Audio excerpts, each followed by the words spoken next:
Hello everybody, how are you all? Welcome back to our channel Spoken English Classes. First time గనక మన channel చూస్తున్నట్లయితే please subscribe to our channel. ఈరోజు మనం క్లాస్లో impossible condition మరియు ఫెయిల్యూరేషన్ sentences ఎలా ఉపయోగించాలో ఈ వీడియోలో చూద్దాం. Before going to practice the sentences we should know the structure of the sentence. Look at the structure here. If plus subject plus had plus V3 plus object or complement. ఇది clause 1 plus subject plus would have plus V3 plus object or complement. ఇది clause 2. Or if plus past perfect plus would have plus past participle. Here if indicates conditional statement. Subject means I, we, you, they, he, she, it. Had indicates helping verb. V3 indicates verb యొక్క third form. Object or complement. Subject plus. Here would have అనేది ఫెయిల్యూరేషన్ ని indicate చేస్తుంది. అంటే positive ఇంట్లో గనక ఏదైనా disappoint అయ్యామనుకో లేదా ఏదైనా రిగ్రెట్ అయ్యామనుకో అలాంటి సిచ్యువేషన్స్ ని తెలుపుటకు వుడ్ హ్యావ్ హెల్ప్ మనం తీసుకుంటాం. Plus V3 plus object or complement. Based on this structure, we are going to practice the sentences. First one, నా దగ్గర డబ్బులు ఉన్నట్లయితే నేను కారు కొనుక్కొని ఉండేవాడిని. నా దగ్గర డబ్బులు ఉన్నట్లయితే నేను కారు కొనుక్కొని ఉండేవాడిని. ఈ సెంటెన్స్ ని ఇంగ్లీష్ లో ఎలా చెప్పాలంటే if I had money, I would have bought car. If I had money, I would have bought car. Here if అనేది కండిషన్ ని రిప్రజెంట్ చేస్తుంది. ఐ అనేది సబ్జెక్ట్, ఫస్ట్ హ్యాడ్ అనేది హెల్పింగ్ వేర్, సెకండ్ హ్యాడ్ అనేది main wear, money అనేది object. See here structure. If plus here subject means I, had means helping verb, V3 means ఉన్నట్లయితే అంటే కలిగి ఉండడం.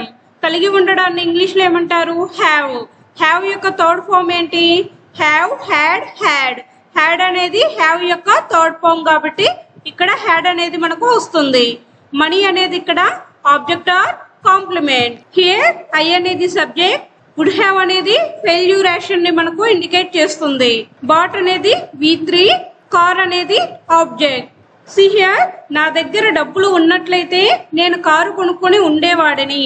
అంటే నా దగ్గర డబ్బులు లేవు కాబట్టి నేను కారు కూడా కొనుక్కోలేదు అని అర్థం. అంటే ఇక్కడ రెండు యాక్షన్స్ జరగలేదన్నమాట. నెక్స్ట్ వన్, నీకు కమ్యూనికేషన్ స్కిల్స్ ఉన్నట్లయితే నీకు జాబ్ వచ్చేది. నీకు కమ్యూనికేషన్ స్కిల్స్ ఉన్నట్లయితే నీకు జాబ్ వచ్చేది. ఈ సెంటెన్స్ ని ఇంగ్లీష్ లో ఎలా చెప్పాలంటే if you had communication skills you would have got job. If you had communication skills you would have got job. Here if అనేది కండిషన్ సూచిస్తుంది. యూ అనేది సబ్జెక్ట్, ఫస్ట్ హ్యాడ్ అనేది హెల్పింగ్ వేర్, సెకండ్ హ్యాడ్ అనేది main verb. ఇక్కడ నీకు communication skills ఉన్నట్లయితే అంటే కలిగి ఉండడం. కలిగి ఉండడాన్ని ఇంగ్లీష్ లో ఏమంటారు? హ్యావ్ అంటారు. హ్యావ్ యొక్క third form had. Have, had, had. Here communication skills అంటే ఆబ్జెక్ట్. హియర్ యూ అంటే సబ్జెక్ట్. నార్మల్ గా వుడ్ హ్యావ్ అనేది to disappoint about the past event ని తెలియజేస్తుంది. గాట్ అంటే V3, జాబ్ అంటే object or complement. If you had communication skills you would have got job. నీకు communication skills ఉన్నట్లయితే నీకు జాబ్ వచ్చేది. అంటే నీకు కమ్యూనికేషన్ స్కిల్స్ లేవు కాబట్టి జాబ్ కూడా రాలేదు. ఇక్కడ రెండు కూడా ఫెయిల్యూరేషన్స్. నెక్స్ట్ వన్, నువ్వు నన్ను తిట్టినట్లయితే నేను నిన్ను కొట్టి ఉండేవాడిని. నువ్వు నన్ను తిట్టినట్లయితే నేను నిన్ను కొట్టి ఉండేవాడిని. ఈ సెంటెన్స్ ని ఇంగ్లీష్ లో ఎలా చెప్పాలంటే if you had scolded me I would have beaten you. If you had scolded me, I would have beaten you. అంటే ఇక్కడ నువ్వు నన్ను తన్నలేదు, నేను నిన్ను కొట్టలేదు. అంటే రెండు యాక్షన్స్ కూడా ఫెయిల్యూరేషన్స్. నెక్స్ట్ వన్, నువ్వు నా మీద చాడీలు చెప్పి ఉన్నట్లయితే నేను నిన్ను కొట్టి ఉండేవాడిని. నువ్వు నా మీద చాడీలు చెప్పి ఉన్నట్లయితే నేను నిన్ను కొట్టి ఉండేవాడిని. ఈ సెంటెన్స్ ని ఇంగ్లీష్ లో ఎలా చెప్పాలంటే if you had back bitten about me I would have beaten you. If you had back bitten about me, I would have beaten you. అంటే నువ్వు చాడీలు చెప్పలేదు, నేను నిన్ను కొట్టలేదు అని అర్థం. నెక్స్ట్ వన్, నువ్వు చూపించి ఉండినట్లయితే నేను చూసి ఉండేవాడిని. నువ్వు చూపించి ఉండినట్లయితే నేను చూసి ఉండేవాడిని. ఈ సెంటెన్స్ ని ఇంగ్లీష్ లో ఎలా చెప్పాలంటే if you had shown I would have seen. If you had shown I would have seen అంటే నువ్వు నాకు చూపించలేదు, నేను కూడా చూడలేదు అని అర్థం. నెక్స్ట్ వన్, నీవు నాకు పెన్నిచ్చి ఉంటే నేను కూడా నీకు పెన్నిచ్చి ఉండేవాడిని. ఈ సెంటెన్స్ ని ఇంగ్లీష్ లో ఎలా చెప్పాలంటే if you had given pen to me then I would have given you a pen.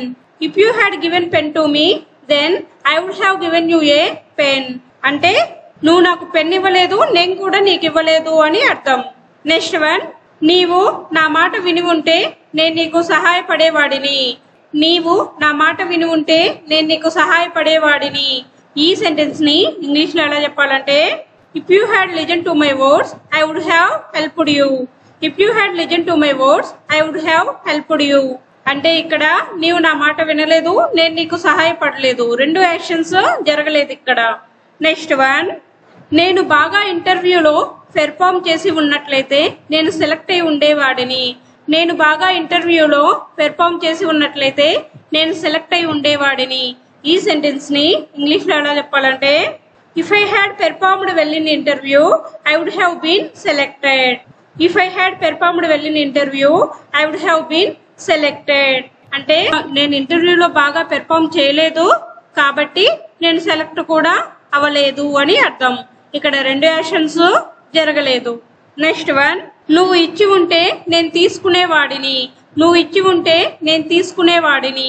ఈ సెంటెన్స్ ని ఇంగ్లీష్ లో ఎలా చెప్పాలంటే if you had given I would have taken. If you had given I would have taken అంటే నువ్వు ఇవ్వలేదు, నేను తీసుకోలేదు, రెండు యాక్షన్స్ జరగలేదు ఇక్కడ. నెక్స్ట్ వన్, నీవు బ్రతిమలాడి ఉంటే నీకు డ్రెస్ కొనిపెట్టేదానిని. నీవు బ్రతిమలాడి ఉంటే నీకు డ్రెస్ కొనిపెట్టేదానిని. ఈ సెంటెన్స్ ని ఇంగ్లీష్ లో ఎలా చెప్పాలంటే if you had requested I would have brought a dress for you. If you had requested me I would have brought a dress for you అంటే నీవిక్కడ నన్ను బ్రతిమలాడలేదు, నేను నీకు డ్రెస్ కూడా కొనిపెట్టలేదు అని అర్థం.